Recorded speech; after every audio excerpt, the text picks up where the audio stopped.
Welcome back everyone. This is GP Made Easy, where we summarise key clinical topics to help you understand and manage them better. I'm Dr. Daniel Follows and I'm an NHS GP living in the UK. So today we're going to be starting to cover mental health conditions, and I thought I'd start with anxiety, as it's quite common and it can have quite a big impact on our quality of life. But before we do, don't forget to like, comment and subscribe so I know that you're enjoying this content. So let's get on with the video. So first of all, before we go into managing it, we need to learn a bit more about what anxiety is. So the general definition of generalized anxiety disorder is excess worry about everyday issues that is disproportionate to the risk.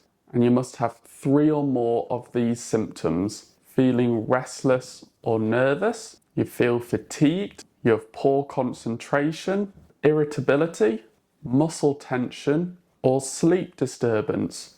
The symptoms must have been present for at least 6 months and cause an impact on social, occupational, or any other form of day-to-day functioning. Now that was the generalized definition, but in medicine we tend to use the definition by a specialist handbook called the DSM-5, and their definition is excess anxiety and worry occurring more days than not for at least 6 months about a number of events or activities, for example school performance or work. Now, generalized anxiety disorder is included in a range of anxiety disorders, and this includes acute stress disorder, obsessive compulsive disorder, or OCD as it's more commonly known, panic disorder, post-traumatic stress disorder, or PTSD, social phobia, and specific phobias. Now on to risk factors.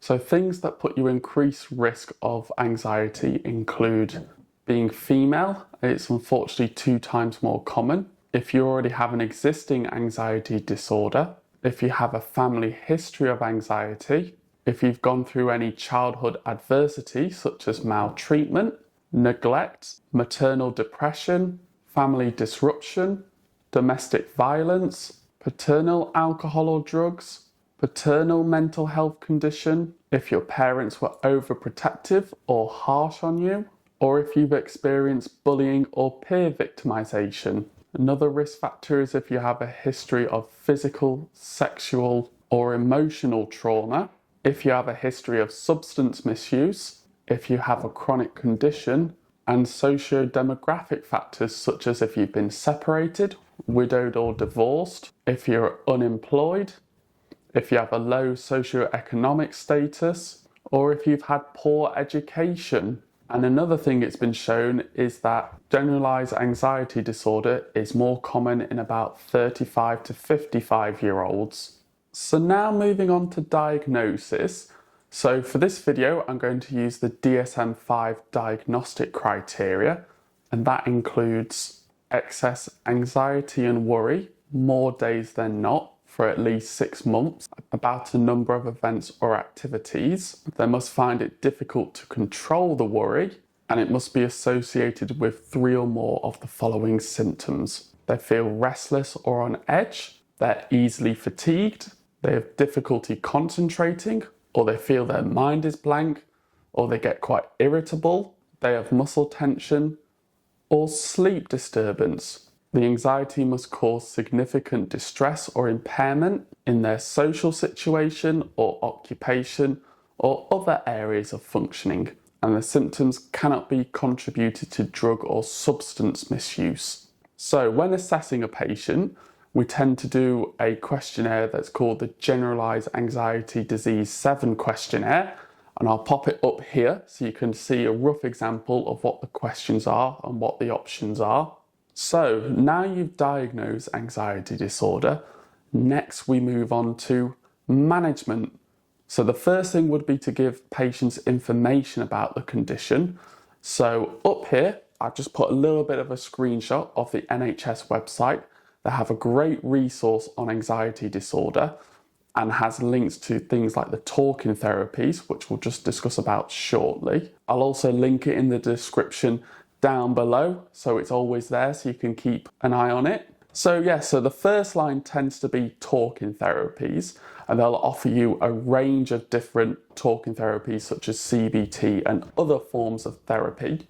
Now, I won't cover that in much detail in this video, but I will in a shorter video discuss all the different types of talking therapy in more details. So please hit subscribe so you don't miss out. And then next line, if it was causing significant impact, would be looking to anti-anxiety medication. So the first line medicines tend to be selective serotonin reuptake inhibitors, such as escitalopram or paroxetine, where you can give them a selective noradrenaline and serotonin reuptake inhibitor.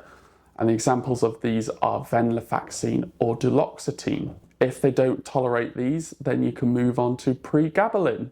Now, one thing to make you aware of is that medications only help dampen down the symptoms. They don't help treat the root cause. This is where the talking therapies come in very helpful, and they help you get to the root cause and break that belief cycle. Now, when you've started a patient on a medication, I would recommend you review them 2 to 4 weeks after starting, and the amount of time you leave it depends on how severe their symptoms are and if there is any suicidal risk. And if I had to keep adjusting the dose, I would keep reviewing them every 2 to 4 weeks until they're at a stable dose. Once you've got them at a stable dose, there isn't really any recommendation for how long they stay on it, but I tend to go off if it's their first episode. I'll review them at 6 months to see if they're ready to come off then, or if they've had recurrent episodes, then I would at least keep them on it for 12 months and then review then if they're ready to come off or need to continue it a bit longer. And then if you've got a patient who is really struggling and they're not managing on any of the medications, then your next step would be to refer to the secondary care team. Well, that's it for today's video. I hope you found it helpful. Don't forget to like, comment and subscribe so I know that you're enjoying this content. And if there are any other videos you'd like me to comment on in future, then please comment down below. I also post more regular shorter videos on YouTube Shorts, Instagram and TikTok.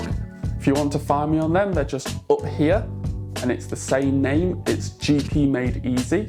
Or I also have an email address if you want to get in touch with me that way, and it's just up here. Well, I hope you guys have an amazing week, and I will see you in the next video. So for this week's Bible verse, I thought it would help as well. It's one from Proverbs 18:13, and it's, "He who answers before he hears the facts, it is folly and shame to him." Well guys, don't forget to check out all my other videos. There are some just here. And don't forget to hit that subscribe button. Alright guys, I'll see you in the next video.